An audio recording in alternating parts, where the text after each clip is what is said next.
executed giving aid with no cover, left alone by politics. The truth about the latest police officer to die in Minnesota at the hands of failed leadership and lies about public safety. Next.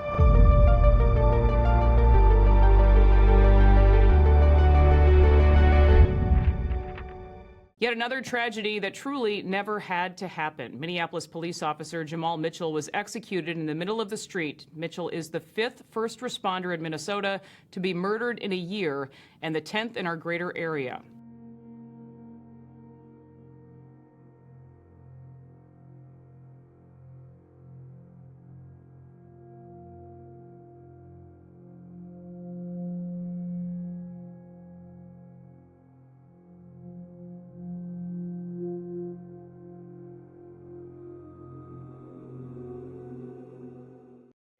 We've heard some of the details, but nobody, it seems, is connecting the dots.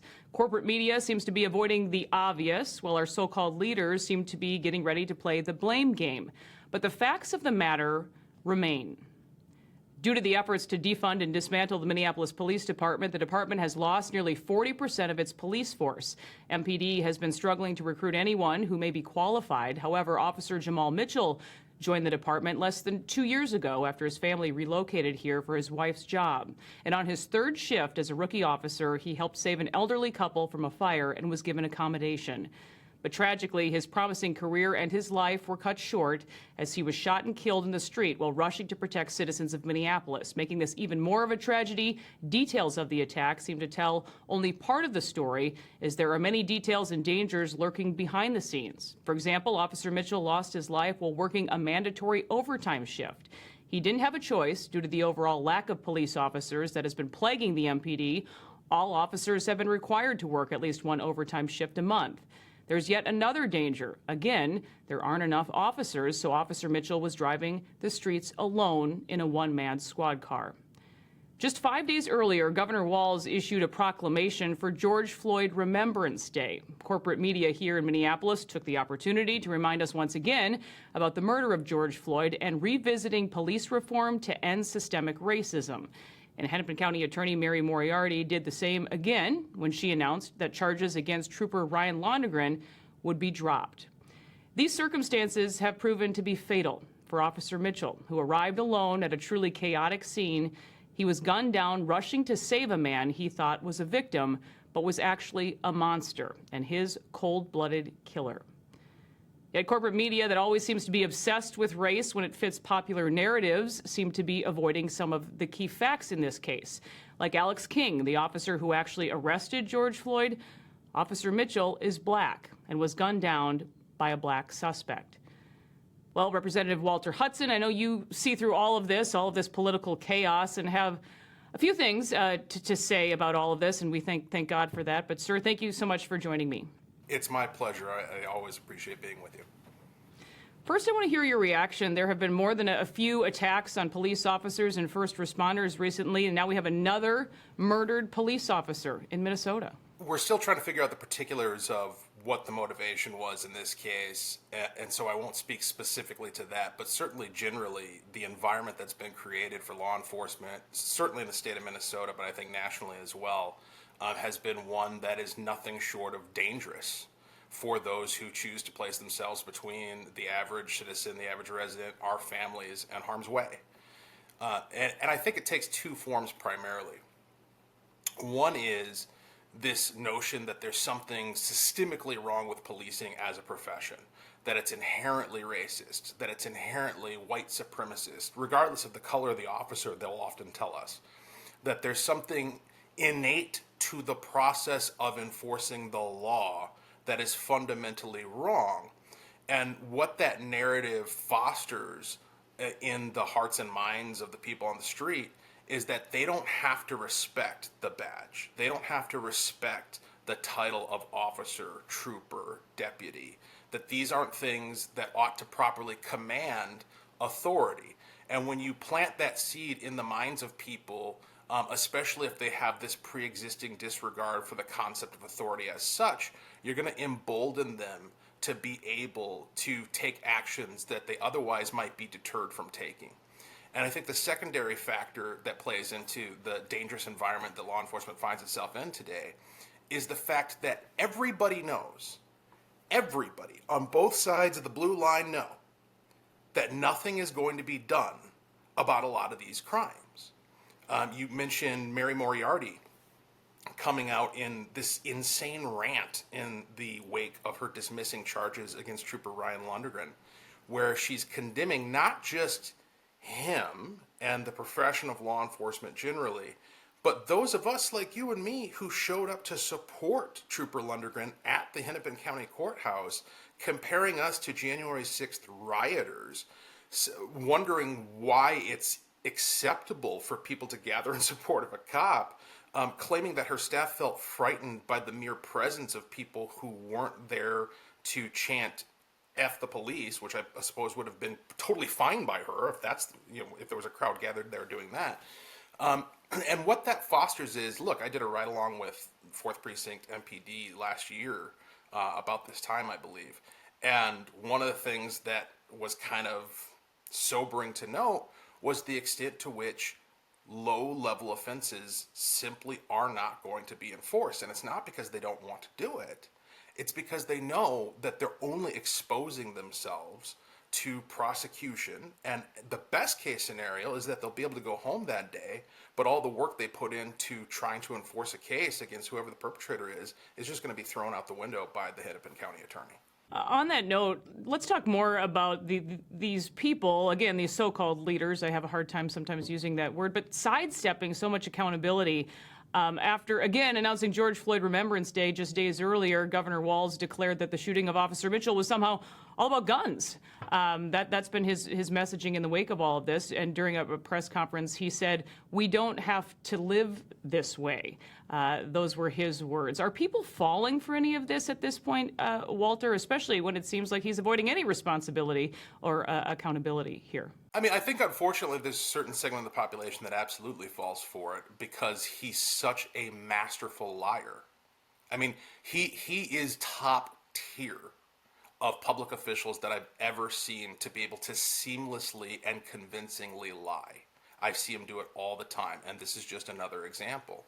And the way he does it in this case, like his tweet that he put out at 11:15 p.m., mere hours after this shooting had occurred and the death of Jamal Mitchell had occurred, you had him say something to the effect of, our prayers are with the families, that we want to come together with the community of Minnesota at this time.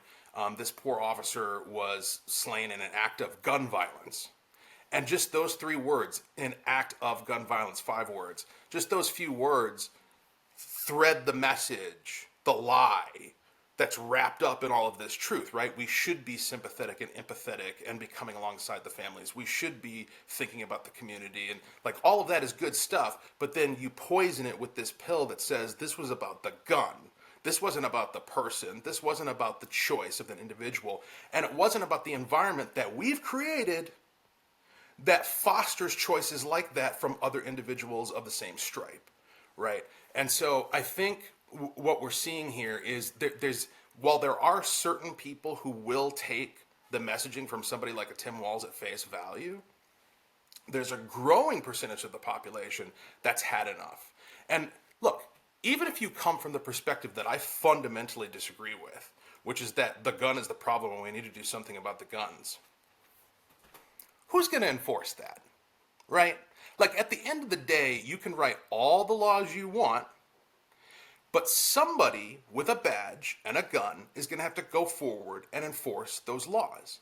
And so if you're fostering this environment where people are told that they can't trust those who have been empowered to represent the community in a law enforcement capacity, then merely saying that we need to get rid of the guns is an incomplete solution. Because at some point, somebody has to actually do what you're talking about. And they need to decide what their narrative is. And frankly, that's a burden that they have to bear. My message is really simple. We need to restore the culture of respect and dignity for law enforcement. We need to restore fear in the hearts of criminals that their actions will come with meaningful consequence that will ruin their lives, because that's the only thing they're going to respect. And that's the thing that I think that you need to recognize, is that when somebody's willing to initiate force to violate the rights of their neighbors, that is an inherently irrational decision. And so you can't engage in deterrents that depend upon a rational mind. You have to engage in deterrents that depend upon the basic fight or flight, I'm afraid of what's going to happen reaction. You're dealing with somebody who's chosen to live as if they were an animal. They have abandoned their rational capacity. And so you have to teach them as such. You have to treat them as such. Well said. I want to go back to just the press conferences that were happening in the moments that followed. You had Minneapolis Mayor Jacob Frey, of course, was there. Left-wing Minneapolis city council members also there, all standing next to each other, again, eager to avoid any blame. But I wanted to talk about the media, because I know you're very candid about this as well, which I know so many of us appreciate. It just is shocking to me that in the wake of all of this, there's no questioning by the media after these press conferences, questioning their politics, their policies that certainly played a role. What do you make of that, Walter? Well, listen, with a few exceptions, the media is just the laziest institution I can conceive of. And I work in government, so I see quite a bit of that. But the media's capacity to skate by simply just uploading the press conference or copying and pasting the press release and just echoing the talking points, to the extent that they do any sort of journalistic aggregation of facts, they're merely copying and pasting or repeating what they've been fed by a bureaucrat like Mary Moriarty. And that's not journalism. It's something, but it's not journalism. And, sometimes they will be kind of the inner journalist deep down inside their heart will be warmed and reawoken into life when they're dealing with a conservative or when they're dealing with a Republican. And then all of a sudden there's all these probing questions. But that's very one-sided and obvious for all to see. And listen, again, similar to what we talked about with the left's narrative, Governor Walz' narrative about guns, even if you come from that perspective, right? Like, even if you yourself are an ideological leftist or just a liberal who likes to vote for Democrats, it's bad for all of us to have a media that is perceived as extraordinarily one-sided, because these institutions, and it really is the same problem, whether you're talking about the police, whether you're talking about law enforcement, or you're talking about the media, these are institutions, these are pillars of our civil order. And if we fail to maintain faith in those institutions, it's going to have a negative impact. You're going to be much more likely to have unrest and violence and society falling apart if we can't trust the people who inherently have taken on the role of trustee. And that's where we find ourselves as a result of the decisions of folks in the media. It's so striking to me. Antifa supporter Jeremiah Ellison is right there. Again, the Attorney General's son. He proclaimed they would dismantle the Minneapolis Police Department. Those were his words. Not one single question to him about that in the 4 years that have followed. It's really surprising to me. They have dismantled the Minneapolis Police Department. I think that seems obvious. Nobody's talking about these policies and how they've radically changed. Then there's also, of course, this push to prosecute police officers. I think many of us then couldn't believe that Minnesota State Trooper Ryan Londgren was even charged in the first place. But now, after Officer Mitchell's death, poof, the charges against Londgren have been dropped. But what do you make of the timing in all of this? It's hard to say for certain that the timing of the death of Officer Mitchell had a direct impact upon the decision to drop the charges in the Londgren case. It certainly seems likely. I think what has happened here, and it's pretty evident to me by the tantrum that we saw from Mary Moriarty at that press conference, she was dragged to this point kicking and screaming, and she was dragged to it by everyone around her who generally agrees with her. Okay, so everyone in her office is ideologically committed in the same way that she is to the underlying anti-cop narrative, and yet clearly, many of them were not willing to go along with this prosecution because they just didn't see any path to making it function. And I think it's also, past a certain point, dangerous to continue pursuing a prosecution for which you have no basis. It puts you in a bad position. And again, going back to my previous point, it undermines faith in the institution, which is something that you need to have. It's something you need to be mindful of. And so I think what we saw happen is, she made this Hail Mary pass towards the end of our legislative session where she brought in these super lawyers from D.C. She had to run all the way to the other side of the continent in order to find somebody who was willing to take on this case. And they came here and they booked their hours, and I'm sure they cost a bunch of money in the process of figuring out that there's no here. There's nothing to prosecute. And so even they eventually advised her, there's nowhere for you to go with this. And she basically just came to the end of her rope. And whether the timing had anything to do with the Mitchell shooting or not, that rope was going to end at a certain point. One police officer posted these words after Officer Mitchell's murder, saying, "Executed, giving aid with no cover, left alone by politics." And I thought that pretty much sadly sums this up. And it's the question I mull over. I also get it a lot myself. But how can all of these people sleep at night at this point? I don't know. It's difficult to contemplate. It's impossible to contemplate, actually. I can't imagine looking at the reality on the ground and being able to feel satisfied with yourself that you've done the right thing and that your mission has been accomplished. I spent a little bit of time down in North Minneapolis on the corner of 36th and Penn on Saturday, and I was invited there by a group of street activists, and they were just hanging out on the corner wearing orange shirts, calling for peace, and lead Paul Novotny, public safety lead in the House of Representatives, was there as well with me. And as we sat there, we saw a kid across the street at a bus stop who spent his time waiting for a bus, picking up trash around him. We saw a group of young men across the street in a garden, tending the garden for the community and trying to beautify the area. We had people honk and slow down and talk to us and joke around. And it's not just the cops who have been left behind in Minneapolis. It's the people. There's an oligarchy that is in charge of not just the city of Minneapolis, but the state of Minnesota, that only cares about the politics that keeps them in power. That is it. That is all they care about.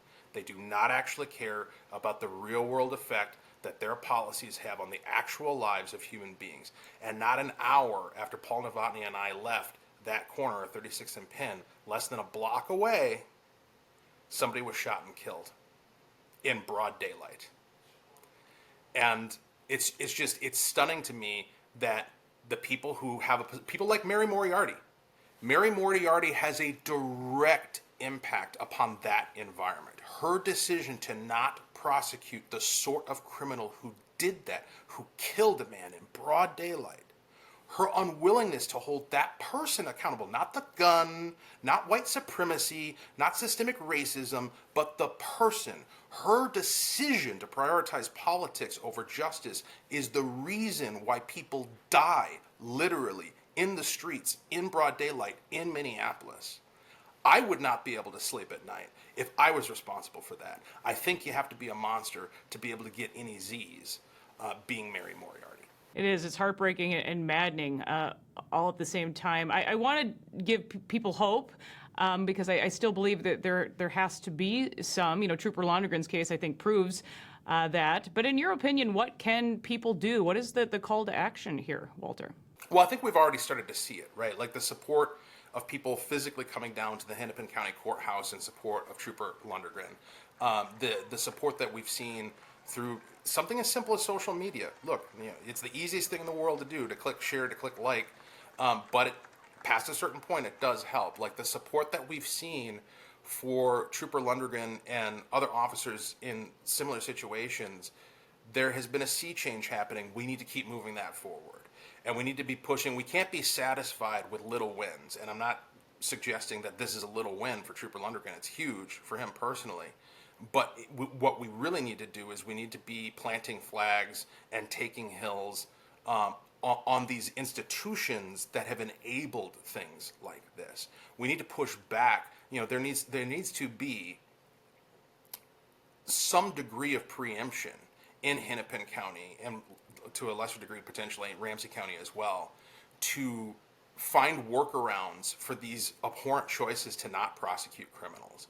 And there are a lot of ideas out there floating around in order to affect that. There have been bills, there have been amendments that have been proposed to bills that could potentially affect that. But in order for that to move forward, we need people elected to office who are actually committed to doing the right thing. And we currently don't have that composition. And so to the extent that people can get involved in the political process, in the electoral process, find people who share their values and support those people so that we can restore balance down at the Minnesota legislature, I think that's the biggest thing we could possibly do in order to change things here in the state of Minnesota. Yeah, elections matter and have consequences. Representative Walter Hudson, thank you so much for joining me. Thank you for your leadership. Absolutely. Thank you. That'll do it for this episode of Liz Collin Reports. We'll see you next time.